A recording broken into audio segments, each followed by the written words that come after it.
Welcome to the Visionary Chronicles, a business strategy podcast where we provide insight to those looking for creative, executable strategies built around the latest disruptive ideas, innovative cultures, product creators, and marketing solutions.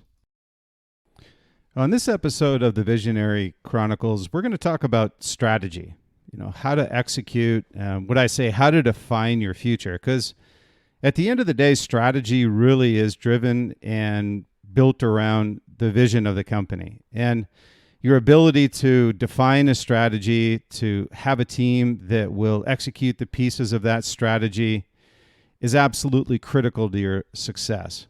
And what I call is, strategy is either executed with laser sharp, what I call rifle focus, or it's a shotgun approach with no particular process or overriding plan in place. So, which is a disaster. So we talk about execution and we talk about innovation. All of these are driven and all of those are cornerstones and pieces of what your strategy is as a brand. And defining this strategy is critical.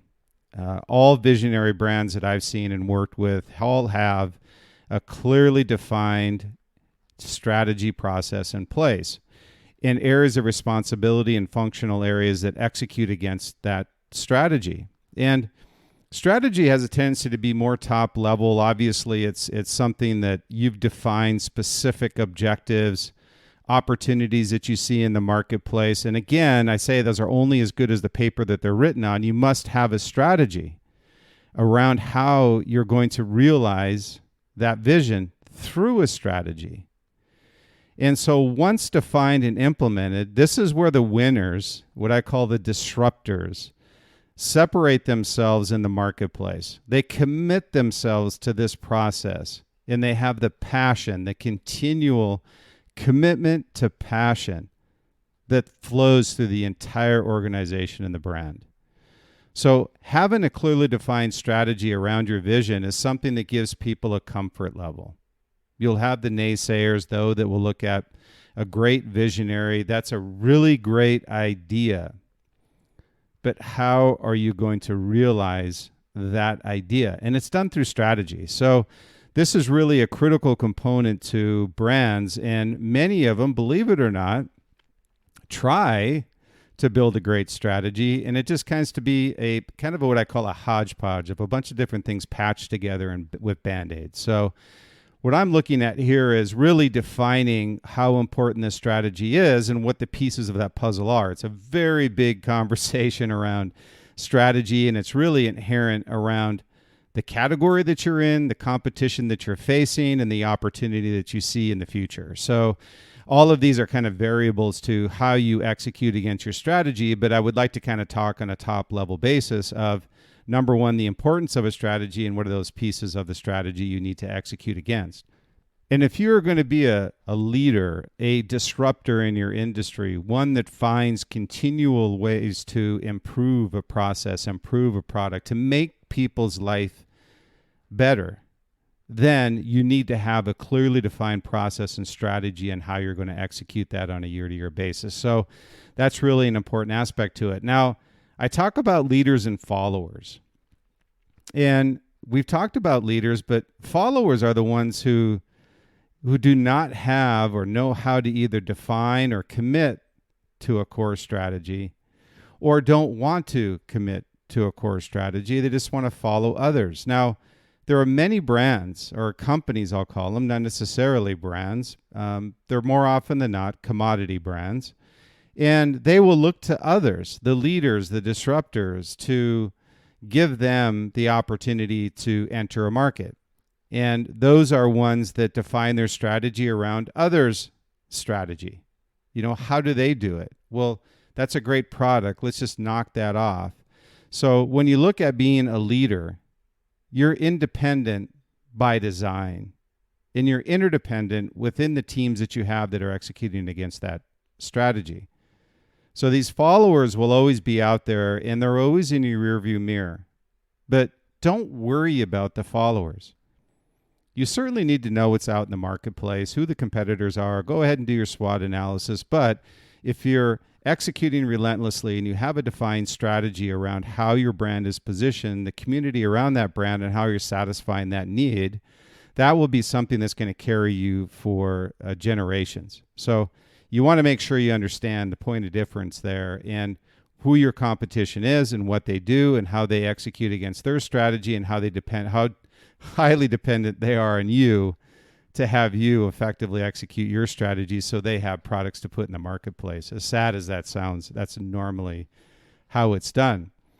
And so they'll always be followers of these brands, of your brand. So when we talk about executing relentlessly and we talk about strategy execution, we want to commit to a defined strategy that they are unable to make a move on. So when you go into your retailers, when you present a product, you have something to talk about. And when you look at followers, I feel sorry for them many times because when they go into retailers, they try to put product up on their website. D2C is such an important piece of the puzzle now. You need a point of difference. And their point of difference is lower price point, which isn't a point of difference. So I talk about followers in the context of how important it is for you to have a vision, number one. Number two, to execute. Number three, to have a strategy that you're going to execute against. So these are all important pieces of the puzzle. So when we talk about the importance of a strategy, we first need to understand how this strategy is built. So how do you define and execute on your strategy, allowing you to move ahead of these followers, the competitors in your particular marketplace, and stay in front of them, leapfrog in front of them, and have people evangelize about your brand and the products that you create or the service that you provide to them that makes their life easier? So, and I say first, you need to have a process within itself in developing your strategy.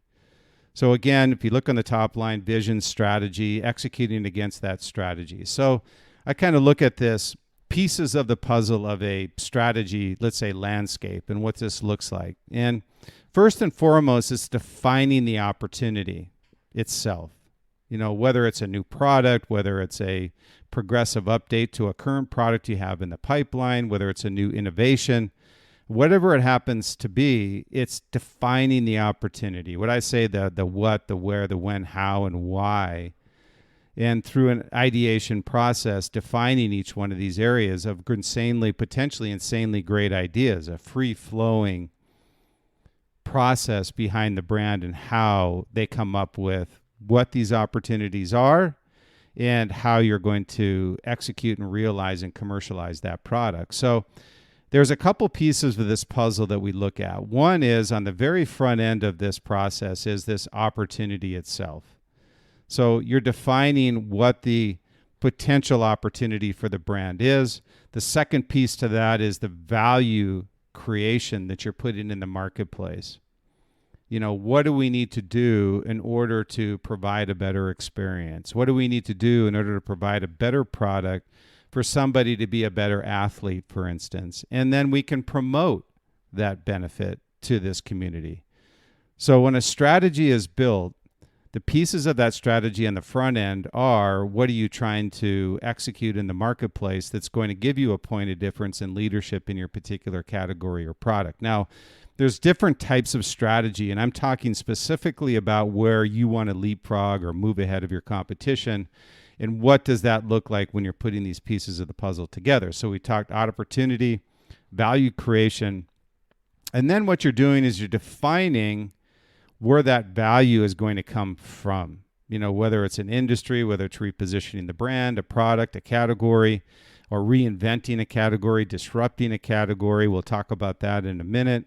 And then also reaction from the industry that you need to respond to. So these are a little bit different than the execution pieces. The strategy is built around not only the industry opportunity, but also a reaction to that product in the industry to what you're going to be doing and implementing.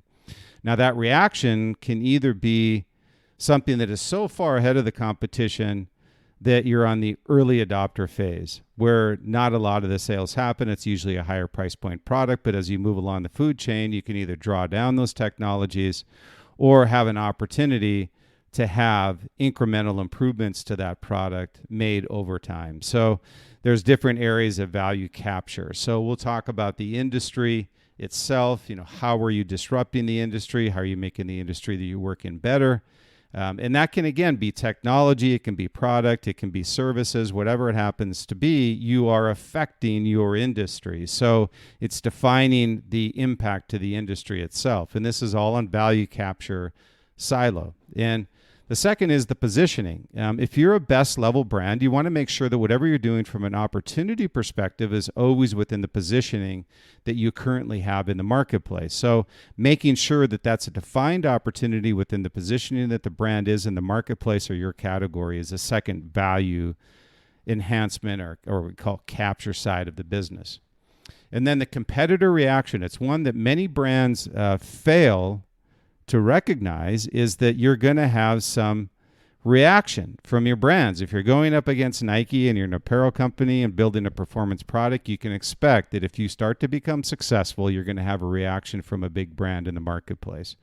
So make sure that you have that as part of your key strategy to be able to react or respond to what other people do within your category as a result of your success. So that's the third silo of strategy. And the fourth is realizing that value itself in the marketplace, which means taking this idea, commercializing this product, and putting it in the marketplace, and then communicating that benefit to your community or whoever you're targeting for this particular product, process, or technology. So it's realizing that value in the marketplace. And then as you put this in the marketplace, you want to make sure that you're understanding what this looks like as consumers use it. So this kind of performance improvement as a result, if you happen to be an apparel product, footwear product, or any other type of service, you're going to have an end result. And this kind of falls in line with social media and making sure that you're communicating with your brand advocates in the marketplace as to what the outcome and the actual performance improvements were, meaning promise versus realization of that promise. Did it realize what you had originally intended that product to do, or was it failure in the marketplace? And so you've got a couple different areas with this product that we talk about to go with this new opportunity and a strategy for commercializing it in the marketplace. And there's a couple different areas when you talk about strategy. For the first we talked about was just defining the opportunity in the marketplace, all the way from at the opportunity itself to actually it being implemented in the marketplace. So there's a lot of questions beyond execution that are really strategic. And that's what I talked about in this first piece. The second piece is defining the particular area that you want this opportunity to fall in. And what I mean by that is that you can either disrupt a market, you can bring value to a market, you can actually create a market, or you can license to a market. So there's really kind of four areas of opportunity, and it's all built around strategy and where you see this opportunity being best met and your ability to execute it within that marketplace. So there may be something, and I'll give you a great example. There may be something that you have a great idea, and it's something that's not really your core competency. Now, this is kind of more rare, but it's also something you don't want to be distracted from.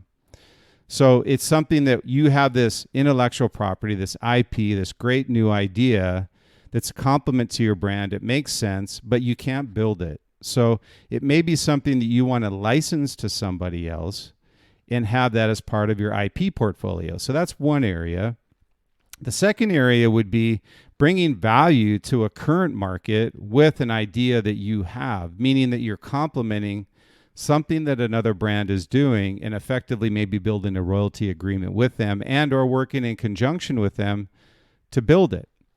So a lot of times the value chain is very similar to how the aerospace industry works, where you have the two biggest competitors on the planet, Lockheed, let's say, and Northrop Grumman, where they'll work together to build the F-35 fighter. And that's unheard of in most industries. You don't hear Nike and Adidas working together on a new footwear concept. But there are that come together on this, what they call this value chain. And some are good at building engines, some are good at building bodies, and when those two come together, you got a great fighter. So that's a value chain opportunity. IP is a licensing opportunity. And then you've got the ability to either replace an existing system altogether, which could be something they call architectural by nature. So something that you could actually create structurally from the top up. So this isn't really recreating a whole new process. It's just making it better. So you want to replace the existing, let's say, legacy systems with something that's new. And then the fourth piece is probably the hardest, and why there's so few of these in the marketplace, are these visionaries, these disruptors. You go in there and you completely blow up what currently is in the marketplace. Now, this is obviously something Apple did with the music industry, and I use that as an example, but there's many of these that Apple has actually created as a disruptor in the industry, and very few have done it successfully. And some may have done it, but they didn't carry it through for generations. So if you can disrupt and create a new industry and take that leadership position, that'll be a breakthrough technology that will take you for generations. And so by far, the hardest is disruption, but it's also the most important and the one that moves you the furthest ahead of your competition. But you can see here from looking at these strategic options that you've got really four that you can play with. So being able to define each one of these and know which one is best for you is clearly a strategic move on your side that you need to make sure as you do and plan your annual product releases, your updates to your current inline programs, whatever it happens to be, on your strategy, make sure you look at all of the landscape of your strategic plan on an annualized basis as to not only the opportunity itself we talked about, what that looks like as far as value capture for your consumer, your community, and then also making sure that it's right for the brand. We talk about positioning and also the changing the landscape of your industry, the service product that you have, and also the realization of that and the outcome itself as to, hey, did it perform the way we expected it to and how we promised it to our customer? So your decision on which one you go with. Number one, you have a process and a plan. Number two, you have options. So you've got four different options that we talked about. You got IP, you got architecture, you got disruption, and you got value, collaborating with others to bring together a great product.